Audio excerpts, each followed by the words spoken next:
Segundo grado, Escuela de Pastoral. Lección número 42. La Iglesia ante las realidades. ¿Sabías que la verdadera fe no se queda en palabras, sino que se ve en las obras? Descubre cómo la Iglesia Católica lleva el amor de Dios a quienes más lo necesitan. ¿Estás listo para ser luz en un mundo que sufre? Oración. Dios Todopoderoso, Padre de misericordia, en la quietud de este momento, vengo ante ti con el corazón humilde y abierto, consciente de que, sin tu gracia, nada puedo hacer. Te agradezco por la luz de tu palabra que hoy iluminó mi camino, revelándome que la verdadera fe no se queda en ideas, sino que se hace carne en obras de amor y justicia. Señor Jesús, buen pastor, tú que te compadeciste de las multitudes y les diste de comer, enséñame a ver en cada rostro el reflejo de tu presencia. Ayúdame a reflexionar profundamente sobre esta lección, que la Iglesia no es solo una guía espiritual, sino una madre que abraza a los pobres, los enfermos y los olvidados. Que no me quede en teorías vacías, sino que mis manos sean instrumentos de tu caridad, mis pies impulsen la justicia, y mi voz proclame esperanza. Espíritu Santo, luz divina, ven a mi mente y corazón para que, al estudiar esta enseñanza, no solo comprenda con la inteligencia, sino que me deje transformar por ella. Ilumina mi entendimiento para que vea en la pobreza y el sufrimiento la oportunidad de encontrarte a ti, que te hiciste pobre por amor. Dame sabiduría para discernir cómo aplicar en mi vida diaria el mandato de guardar la palabra, Lucas 11:28, traduciéndola en gestos concretos de solidaridad y servicio. Padre Celestial, fuente de toda vida, gracias por recordarme que la riqueza mal entendida cierra el corazón, pero el amor desinteresado lo abre a tu reino. Libérame del egoísmo que me aleja de mis hermanos y fortalece en mí el espíritu de comunión, como aquellos primeros cristianos que tenían todo en común, Hechos 2:44. Que mi vida sea semilla de igualdad, justicia y paz, siguiendo el ejemplo de tu Hijo, que no vino a ser servido, sino a servir. Reina de la caridad, Madre mía, intercede por mí ante tu Hijo para que, al unirme a la misión de la Iglesia, no tema salir al encuentro de quienes sufren, ni tema también denunciar las estructuras que perpetúan la indigencia. Que mi fe sea audaz, misericordiosa y comprometida, sabiendo que en cada obra de misericordia toco tu cuerpo y tu sangre. Dios uno y trino, fuente de toda gracia. Te doy gracias por la oportunidad de crecer en el conocimiento de tu voluntad y en el testimonio de tu amor. Que esta lección no quede en un simple recuerdo, sino en una conversión constante, alma y cuerpo dedicados a tu servicio, buscando primero tu reino, Mateo 6:33, y confiando en que, con tu providencia, nada me faltará. Amén. La atención a las necesidades espirituales y materiales. Una de las diferencias esenciales entre ideología y religión es que la primera no pasa del terreno de las ideas, en el que pretende establecer normas y principios, mientras que la segunda va al terreno de las realidades. Dichosos más bien los que oyen la palabra de Dios y la guardan. Mi madre y mis hermanos son aquellos que oyen la palabra de Dios y la cumplen. Lucas 11:28, 8:21.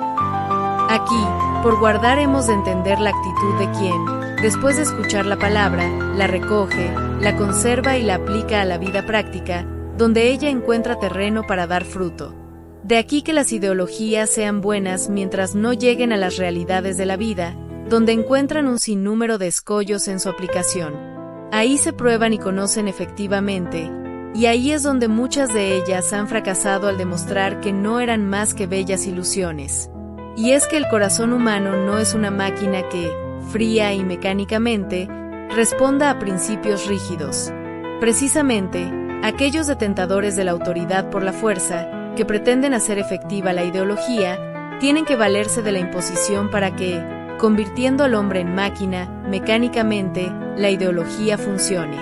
Pero entonces el hombre se ha deshumanizado, se ha desnaturalizado, destruyéndose su vida interior, la del espíritu. La religión va siempre a las realidades humanas.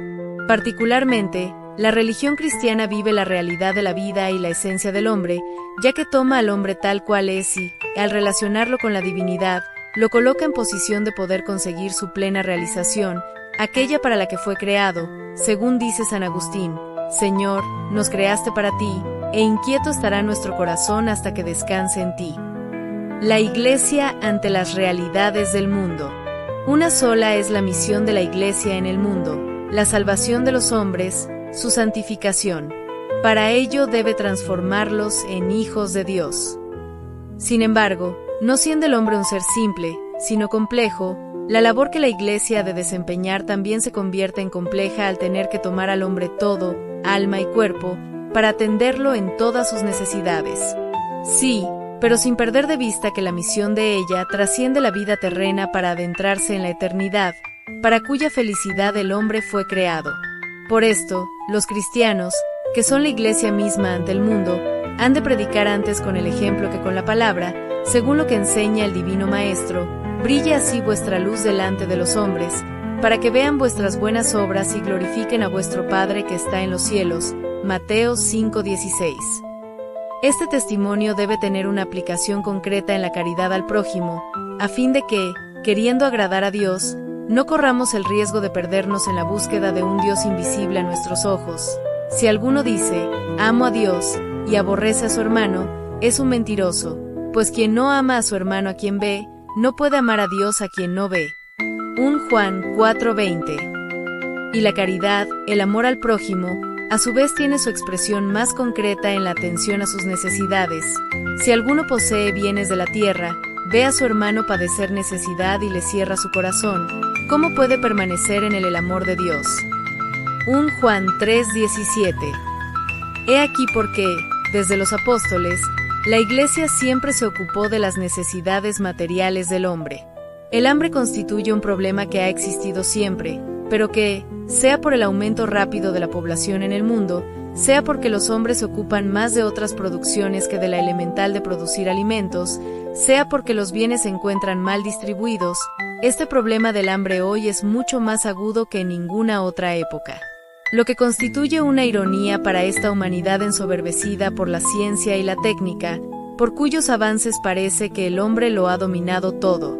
Y del vestido, ¿qué diremos? Mientras unos lo tienen de sobra y despilfarran en excesos suntuarios, otros se visten con lo indispensable, y muchos carecen aún de eso.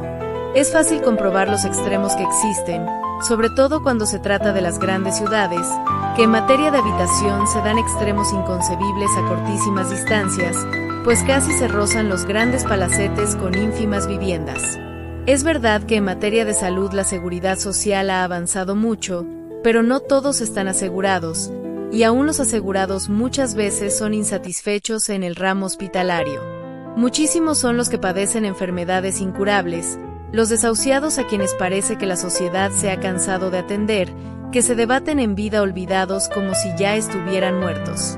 Los que no tienen trabajo, los desempleados o subempleados a quienes la sociedad les niega el derecho a producir para poder satisfacer las propias necesidades y las de su familia, son cada día más.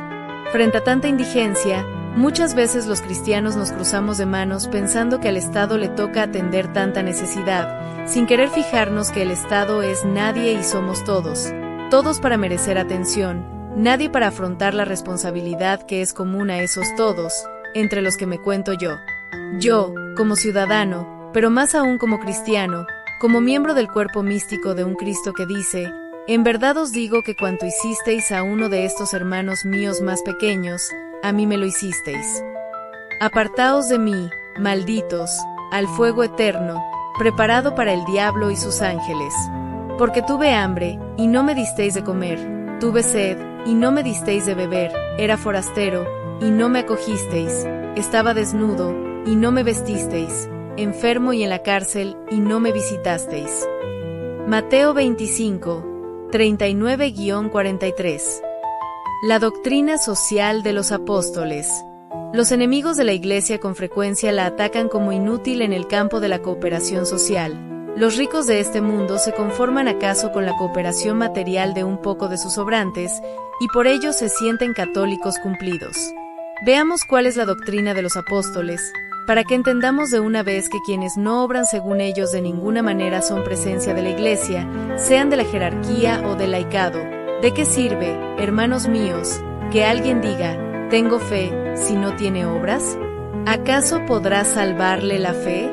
Si un hermano o una hermana están desnudos y carecen del sustento diario, y alguno de vosotros les dice, idos en paz, calentaos y hartaos, pero no les dais lo necesario para el cuerpo, ¿de qué sirve? Así también la fe, si no tiene obras, está realmente muerta. Santiago 2, 14-17. Toda la carta del apóstol Santiago es un tratado de lo que se denomina hoy justicia social, desarrollo de las ideas que Cristo ya había enunciado en las parábolas del buen samaritano y del rico Epulón y el pobre Lázaro, Lucas 10, 30-35, 16, 19-31. Si observamos los evangelios, fácilmente encontraremos que ya desde el principio de su predicación Cristo se ocupó de la miseria humana. Me da lástima esta gente, porque hace ya 3 días que permanecen conmigo y no tienen que comer. Y no quiero despedirlos en ayunas, no sea que desfallezcan en el camino. Mateo 15:32. Es la actitud de interés del Creador por el bienestar de la criatura, del Padre por el Hijo, del Redentor por el redimido. Lo que nos detiene, el egoísmo frente a la riqueza. Muchos hombres han cambiado por el hecho de haber adquirido, a veces, fortuna después de un tiempo de su vida en la pobreza. Pareciera que estas circunstancias debieran influir para hacer que tuvieran piedad para sus hermanos desvalidos, pero todo lo contrario, llevados del egoísmo, pronto se olvidan de su pasado y sepultan en la conveniencia toda la generosidad que tuvieron. Para estos es la advertencia de Jesús: ay de vosotros, los ricos, porque habéis recibido vuestro consuelo. Ay de vosotros, los que ahora estáis hartos, porque tendréis hambre. Ay de los que reís ahora, porque tendréis aflicción y llanto. Lucas 6, 24-25. Y no es que Cristo la traiga con los ricos, no, es que el corazón humano es de índole tal que, en dejando de sentir la dependencia que tiene de la divina providencia, en cuanto se tiene ya por autosuficiente, cierra su corazón a los buenos sentimientos, a la generosidad y condolencia. Por ello la advertencia que nos hace: yo os aseguro que un rico difícilmente entrará en el reino de los cielos. Os lo repito, es más fácil que un camello entre por el ojo de una aguja, que el que un rico entre en el reino de los cielos. Mateo 19, 23-24. La posesión de riquezas es absorbente. Lo que primero parecía que fácilmente iba a quedar el rico satisfecho con una cantidad de bienes, resulta falso, porque, como el hidrópico quiere más agua siempre, aquel querrá más y más bienes, y dijo: voy a hacer esto, voy a demoler mis graneros, y edificaré otros más grandes y juntaré allí todo mi trigo y mis bienes. Y diré a mi alma: alma, tienes muchos bienes en reserva para muchos años. Descansa, come, bebe, banquetea. El resultado de tanto éxito nos lo pinta el Señor adelante, en el mismo pasaje, pero Dios le dijo: necio, esta misma noche te reclamarán el alma, las cosas que preparaste, ¿para quién serán? Así es el que atesora riquezas para sí, y no se enriquece en orden a Dios. Lucas 12, 18-21. La intención de Cristo al fundar la Iglesia. De ninguna manera Cristo quiso excluir a los ricos de su Iglesia, tan solo quiso advertir de los peligros de la riqueza. Pero si contiene su doctrina una preferencia hacia los necesitados, y esto, ya dijimos, en orden a evangelizar primero a los que se encuentran en actitud, por necesidad, de dependencia de Dios, porque son los que escuchan, porque son los que esperan, porque son los que dicen con el salmista: como los ojos de una sierva en la mano de su señora, así nuestros ojos en llave nuestro Dios, hasta que se apiade de nosotros. Salmos 123, 2. Alzo mis ojos a los montes, ¿de dónde vendrá mi auxilio? Mi auxilio de Yahvé, que hizo cielos y tierra. Salmos 121, 1. Por eso, para comenzar su sermón de las bienaventuranzas, ante todo el Señor se ocupó de los pobres. Bienaventurados los pobres, porque vuestro es el reino de Dios. Bienaventurados los que tenéis hambre ahora, porque seréis saciados. Bienaventurados los que lloráis ahora, porque reiréis. Lucas 6, 20-21. Los apóstoles bien que entendieron todo esto, y así supieron encauzar a los primeros cristianos hacia una mutua piedad. Todos los creyentes vivían unidos y tenían todo en común. Vendían sus posesiones y sus bienes y repartían el precio entre todos, según la necesidad de cada uno. Hechos 2, 44-45. Bien pareciera esto para santificar a la comunidad cristiana, y hasta explícito es para ello San Pablo. Se refería a la colecta propuesta por él precisamente para ayudar a los mismos primeros cristianos que así habían obrado, como lo vimos en el párrafo anterior, en Jerusalén. Ante tal colecta decía: al presente vuestra abundancia remedia su necesidad, para que la abundancia de ellos pueda remediar vuestra necesidad y reine la igualdad. Como dice la Escritura, el que mucho recogió, no tuvo de más, y el que poco, no tuvo de menos. ¿Qué había pasado entonces a los primeros cristianos de Jerusalén? Que, creyendo inminente la segunda venida de Cristo, descuidaron la producción, se contentaron con vender y repartir, y de este modo los bienes de todos se agotaron por dedicarse exclusivamente a las obras y oraciones de piedad. Es pues necesario que, inteligentemente, al mismo tiempo oremos y actuemos, al mismo tiempo ayudemos y produzcamos, y en esa actitud de pobres de espíritu esperemos la venida del Señor. Es la malicia humana la que desvirtúa las cosas buenas. Otros caen en el vicio de pedir cuando no necesitan, otros de no trabajar en espera de la caridad de los demás, otros, en fin, viven ya del esfuerzo ajeno. Contra todos ellos el apóstol, con la energía que le es característica, truena. Además, cuando estábamos entre vosotros os mandábamos esto: si alguno no quiere trabajar, que tampoco coma. 2 Tesalonicenses 3:10. La Iglesia, imitadora de Cristo. El Concilio Vaticano II, en la Constitución Lumen Gentium, hace alusión a este deber de la Iglesia, y por Iglesia debemos entendernos todos, hacia los pobres. Cristo fue enviado por el Padre a evangelizar a los pobres y levantar a los oprimidos, Lucas 4:18, para buscar y salvar lo que estaba perdido, Lucas 9:10. Así también la Iglesia abraza con su amor a todos los afligidos por la debilidad humana. Más aún, reconoce en los pobres y en los que sufren la imagen de su fundador pobre y paciente. Se esfuerza en remediar sus necesidades y procura servir en ellos a Cristo. Lumen Gentium 8. Otras necesidades humanas de índole espiritual.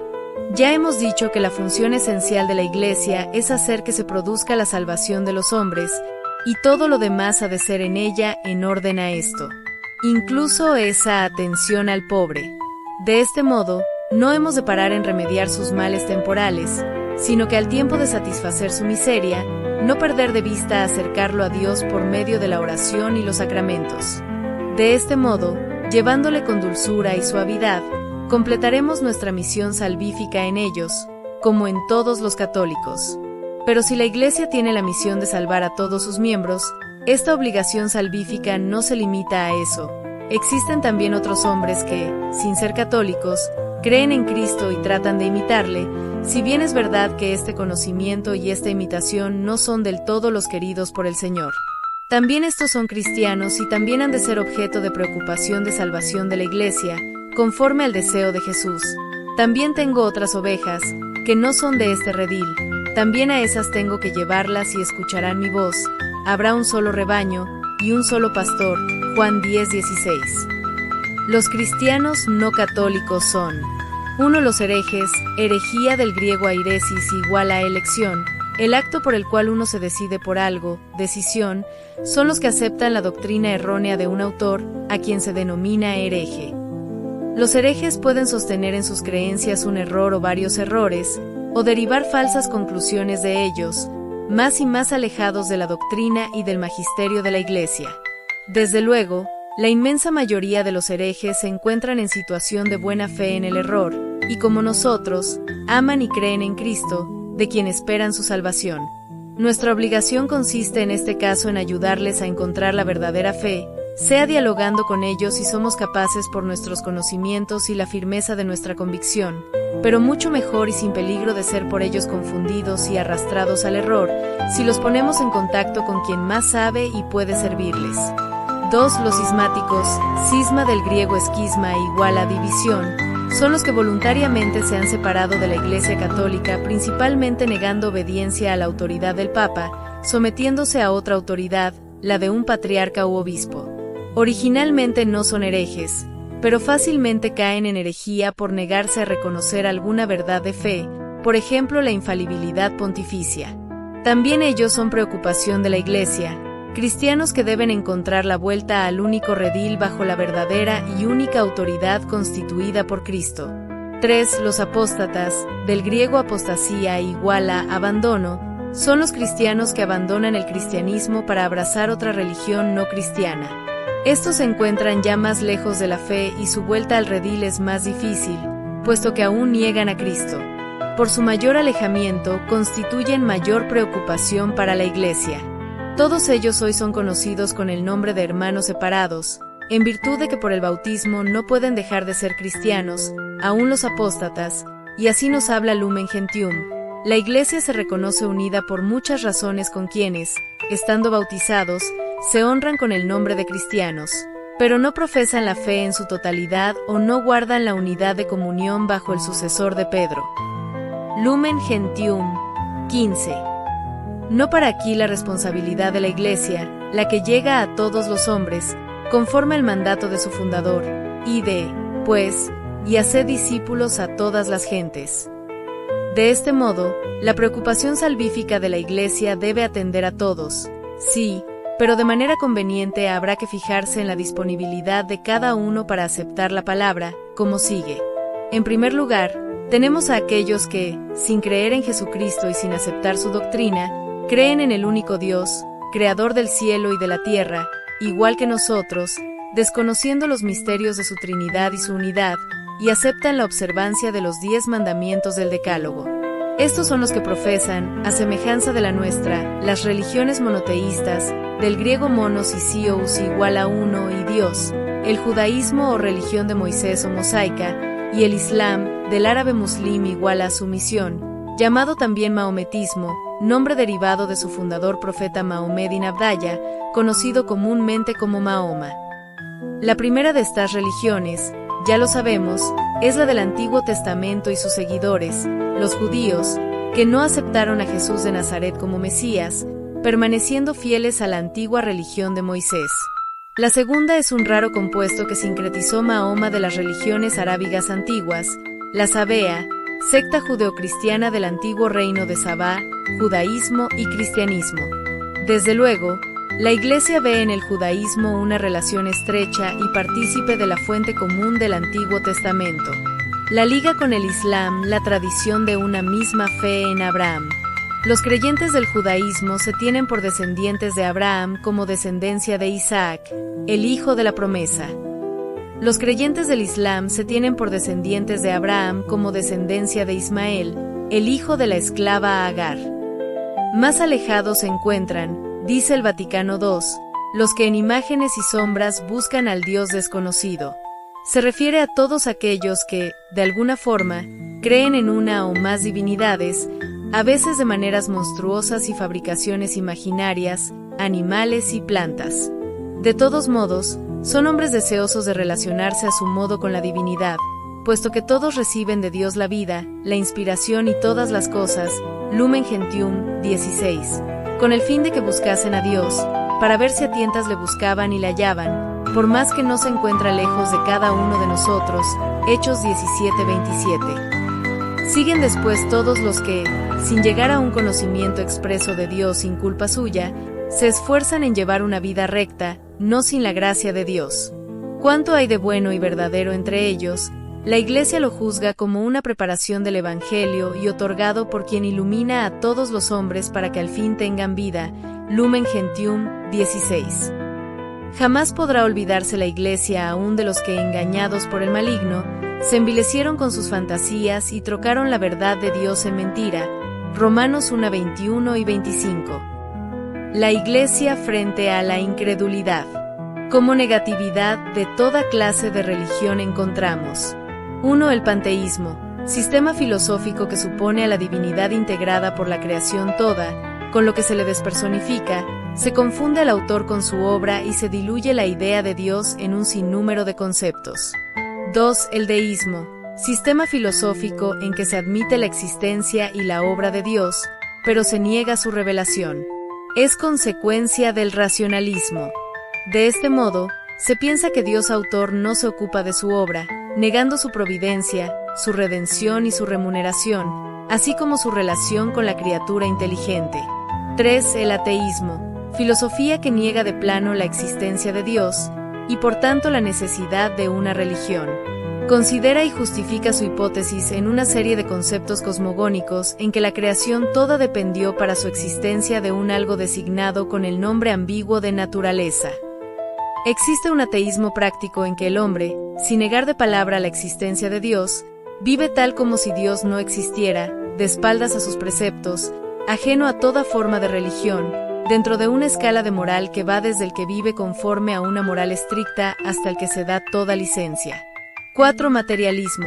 Es la falsa teoría que enseña que solo existe la materia, negando la existencia del espíritu, suponiendo que la mente humana es tan solo una función o una fase de la materia. Niega la existencia de Dios y la realidad del alma. Carlos Marx llevó esta teoría hasta el materialismo dialéctico, en que considera la materia como el único valor que tiene su expresión fundamental en los sistemas económicos al realizar la historia humana. Al considerar que los factores económicos son los únicos que determinan los acontecimientos históricos, llega a la conclusión de que la sociedad humana depende tan solo de ellos. De esto parte su determinación por eliminar toda idea religiosa, considerando toda religión como simples filosofías falsas frente a la necesidad de que el hombre, libre de ellas, realice sus máximas aspiraciones en la vida terrena al no tener otra esperanza. 5. El comunismo o socialismo.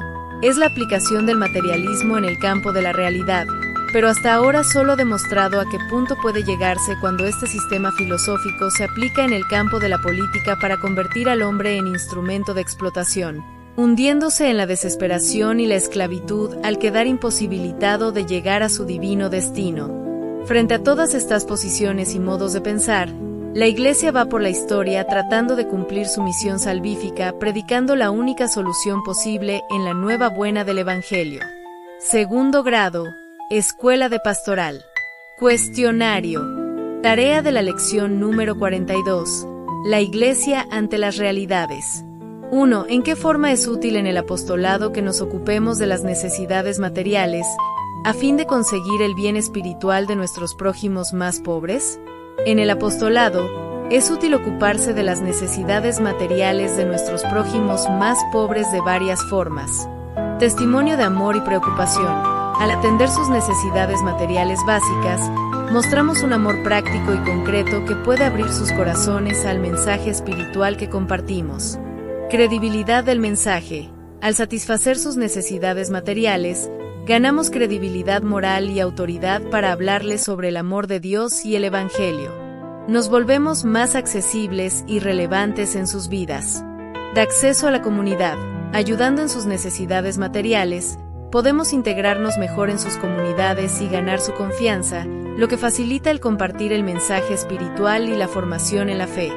Promoción del bien común. Al mejorar sus condiciones materiales, contribuimos al bienestar general de la comunidad, creando un entorno más propicio para la aceptación del mensaje cristiano y la paz social. En resumen, atender las necesidades materiales de los demás no solo es un acto de caridad en sí mismo, sino que también es un medio efectivo para avanzar en el apostolado y llevar a más personas hacia el bien espiritual. 2. ¿Cómo podemos interpretar aquella frase de Cristo? Buscad el reino de Dios y su justicia, y todo lo demás se os dará por añadidura, ante el problema de la miseria. La frase de Cristo, buscad el reino de Dios y su justicia, y todo lo demás se os dará por añadidura, puede interpretarse ante el problema de la miseria de la siguiente manera. Cristo invita a priorizar la búsqueda del reino de Dios y vivir según su justicia, lo cual implica poner a Dios en el centro de nuestras vidas y actuar conforme a sus enseñanzas de amor, compasión y solidaridad. En el contexto de la miseria, esta enseñanza sugiere que cuando nos preocupamos primero por el reino de Dios, es decir, por vivir según sus principios y valores, Dios mismo se encarga de proveer para nuestras necesidades materiales y espirituales. Esto no implica una promesa de riquezas materiales automáticas, sino más bien una confianza en que Dios proveerá lo necesario para vivir dignamente y cumplir su voluntad, tanto individualmente como en comunidad. 3. ¿Por qué la Iglesia tiene que establecer trato con los hermanos separados si quiere que se salven? La Iglesia tiene que establecer trato con los hermanos separados porque desea su salvación. A través del diálogo y la interacción, la Iglesia busca promover la unidad cristiana y llevar a todos a la plenitud de la verdad y la comunión con Cristo. 4. ¿Por qué conviene, ante el avance del mal en el mundo, que la Iglesia una sus esfuerzos con todos los hombres de buena voluntad? Conviene que la Iglesia una sus esfuerzos con todos los hombres de buena voluntad ante el avance del mal en el mundo porque juntos pueden promover valores morales, justicia y paz, contribuyendo así al bien común y al progreso humano. 5. ¿Cuál es el origen del mal en estos casos? A. De los que creen en Dios, pero no aceptan a la Iglesia y su jerarquía. B. De los que creen en Dios, pero no aceptan sus mandamientos. C. De los que crean o no crean en Dios, y le combaten. A. El origen del mal en aquellos que creen en Dios pero no aceptan a la Iglesia y su jerarquía puede estar en la falta de entendimiento o aceptación de la autoridad y enseñanzas que la Iglesia representa como depositaria de la fe cristiana. B. En el caso de los que creen en Dios pero no aceptan sus mandamientos, el origen del mal puede radicar en la rebeldía o en la falta de disposición para seguir las normas éticas y morales que Dios ha establecido para el bienestar y la armonía de la humanidad. C. En cuanto a los que creen o no creen en Dios y le combaten, el origen del mal puede derivar de la hostilidad hacia lo sagrado, la negación de valores espirituales o religiosos, o una visión antagonista hacia lo divino y sus manifestaciones en la sociedad y la cultura. Segundo grado, Escuela de Pastoral, lección número 42, fin.